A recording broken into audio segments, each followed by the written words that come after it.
Welcome. This is Still Becoming, a quiet space for noticing the moments where life keeps moving, even when we think it's finished. I'm glad you're here.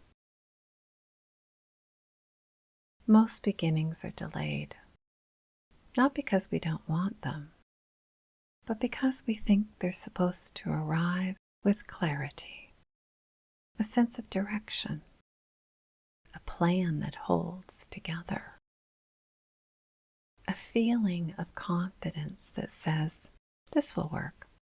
So we wait. But many real beginnings don't feel like that at all. They feel tentative, partial, almost unconvincing. And that doesn't mean they're wrong. It just means they're small enough to be honest. Many beginnings are postponed until they feel legitimate, until there's a clear reason, a sense of direction, a plan that explains where this is going. Waiting for clarity can feel responsible, like maturity. But often, clarity is confused with certainty.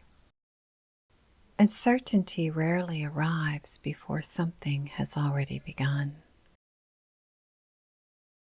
So waiting becomes a kind of holding pattern, not because we lack desire, but because we've learned that beginnings are supposed to look convincing.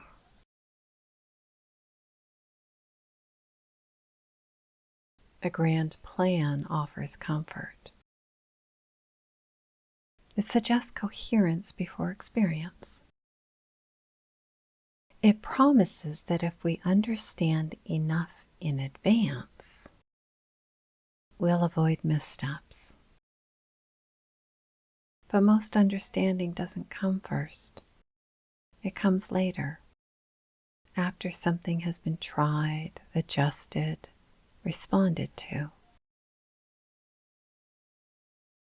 Plans that appear complete at the beginning are often the ones least able to adapt.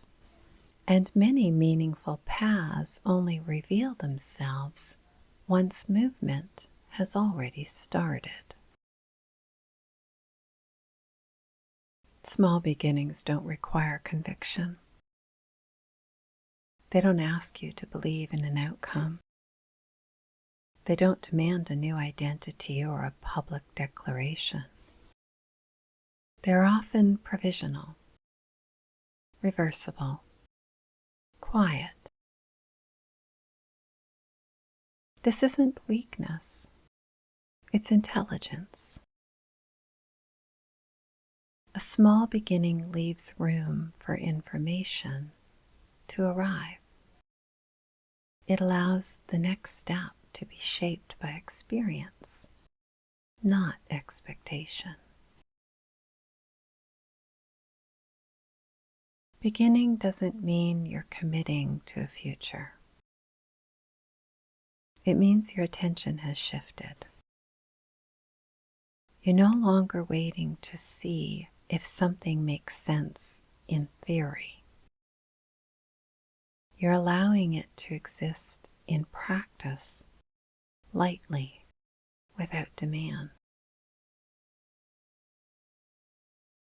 Orientation can change without locking anything in place. A beginning understood this way isn't a promise, it's a posture.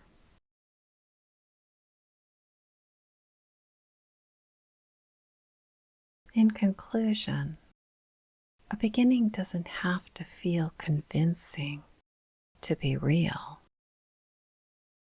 It doesn't need confidence to justify it. It doesn't need a future to explain itself.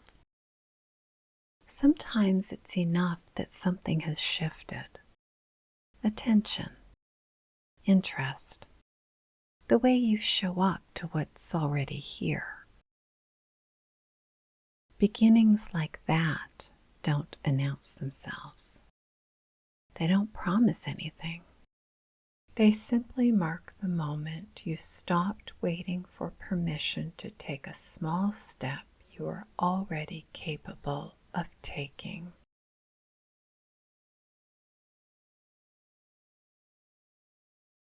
If something in you shifted while listening, let it move at its own pace.